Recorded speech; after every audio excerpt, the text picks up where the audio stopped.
Une sourate très mal interprétée et faussement traduite en français. Et c'est une volonté. On va voir le vrai sens et le sens qu'ils ont donné. On va voir la manipulation par rapport à ce qu'ils font pour éloigner des gens de la religion. On y va. La sourate al-Kawthar. Inna a'taynaka al-Kawthar, qui veut dire on t'a donné beaucoup d'amour. Je m'explique. Inna a'taynaka veut dire on t'a donné. C'est à titre individuel, c'est entre toi et Dieu. On t'a. Kawthar, il y a le mot kathir, il y a le mot waw. Le waw, c'est le 26 qui veut dire amour. On t'a donné beaucoup d'amour. Maintenant, je m'explique. Allah est infini et a de l'amour à l'infini. Il place de l'amour en nous, il attend qu'on l'aime. Ce sentiment que Allah nous donne en nous, pour ceux qui s'approchent vers lui, ils savent de quoi je parle. C'est amour de Dieu. Donc, le premier verset, il dit, je t'ai donné de l'amour, beaucoup d'amour. Fasalli li rabbika wanhar, prie ton Seigneur et épargne-toi du feu. Maintenant, je vais le redire. Fasalli li rabbika, c'est prie ton Dieu. Wanhar, il y a le mot nar et le mot se libérer à l'intérieur. C'est donc se libérer du feu. Le troisième, inna shani'aka huwa al-abtar, c'est ton sort qui en dépend. Et dans l'abtar, il y a un autre sens, c'est bima ataita, c'est-à-dire ce qui est caché en ce mot.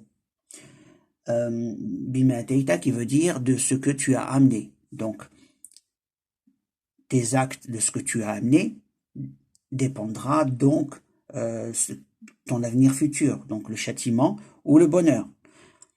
Donc ici, en priant, on garde le lien déjà. Quand on prie Allah, on fait les salats, on garde le lien entre toi et Dieu. Ce qui fait tous les jours, tu t'accroches à Allah. Le sauveur, c'est Dieu, hein, c'est Allah. Il n'y a pas d'autre réel. Le vrai sauveur, c'est Allah. Il nous donne de la lumière, et sans lumière, comment tu veux trouver ton chemin? La lumière, c'est ce qui nous, à l'intérieur, on est énergie et lumière. Hein. Voilà. Même la matière à l'intérieur, c'est au niveau des contacts. Donc, il dit, Allah, il nous a donné de l'amour. Il dit, c'est lui notre sauveur. Et que, il faut qu'on vénérant Dieu, on s'accrochant à lui, et qu'on aille dans les bons actes. Donc, il nous montre c'est quoi les bons actes à faire. Donc, ne pas faire le mal aux autres, faire le bien, se faire du bien soi-même et aux autres. Et donc, en allant dans cette approche, il nous sauve du feu. Donc, non seulement il nous montre la direction, et dans le Coran, il y a des directives. Ces directives nous permettent justement d'avoir de bonnes actions, et nous éloigner du mal. Et il commence par le mot, dans le verset, avant de parler des sanctions, c'est de l'amour qu'il nous a donné.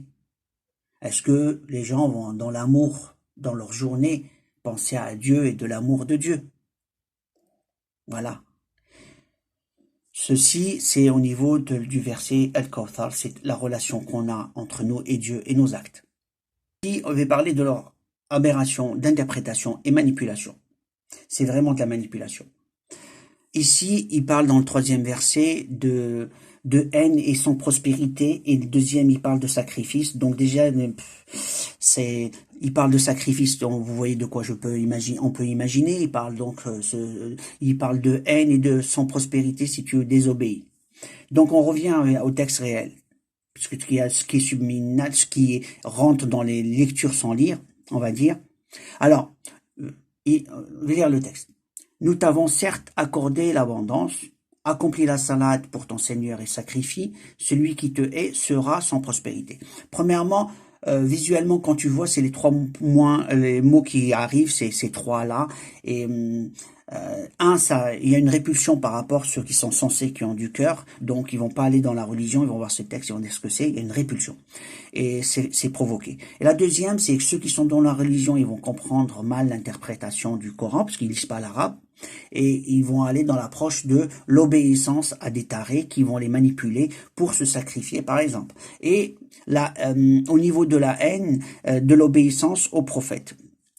Pourquoi l'obéissance aux prophètes? Allah il dit dans le Coran, faut obéir bien sûr à Allah, à ses commandements et au Coran, et au prophète, ce qui est dans son comportement et ce qu'il fait, ce qu'il a dit.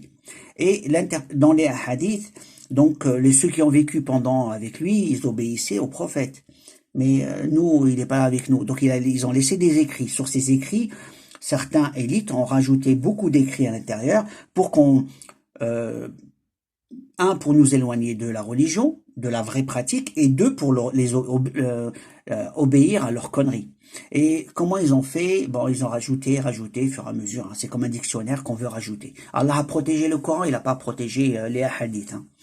Alors, donc, ils se sont débrouillés pour dire, si tu, ils ont mis une armada de gens, de prêcheurs qui sont entrés dans des académies, qui ont appris les textes, comment on apprend la médecine, avec des données que l'élite a rajoutées. Et après, c'est répété, répété. C'est comme s'ils n'avaient pas de cerveau, hein. Pas de cerveau, pas de compréhension. Et les autres qui comprennent n'ont pas le poids pour changer les choses.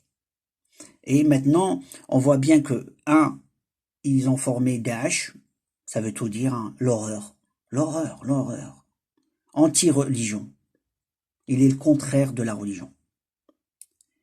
Et en même temps, ceux qui veulent s'asseoir sur leur propre prospérité sur Terre, j'ai bien dit sur Terre, ils ont une gouvernance, ils gèrent des gens, et ça fait des moutons, et voilà, parce que ils arrivent à les manipuler avec des textes. Par exemple, dans la patience, c'est bien d'être patient, il faut être patient, on prie Allah pour les patients. Quand quelqu'un t'enlève, te met dans la misère, pendant lui, il prend tout, tout le capital, il se le prend pour lui-même et après il donne des miettes, il va dire après, oui, mais il faut être patient. Oui, mais la richesse, Allah, il l'a donnée pour tout le monde. Pourquoi tu la distribues pas?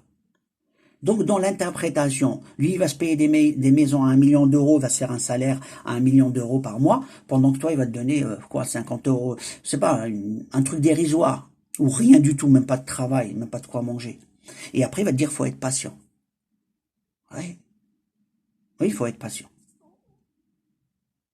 Donc, des aberrations comme ça, j'en vois tout le temps. Le châtiment qui va les attendre, ils imaginent même pas. Mourir comme ça dans ces conditions-là, sans chercher le pardon, sans aller reprendre le bon chemin, c'est vraiment ne pas s'aimer. Parce que après, vous allez retrouver vos actes et ça fait mal au cœur. Arriver vers Dieu avec des actes abominables. Alors, épargnez-vous du feu et allez dans le droit chemin, le vrai. Et cherchez des gens qui sont sensés, qui ont du cœur, qui ont de l'amour, qui ont... Voilà.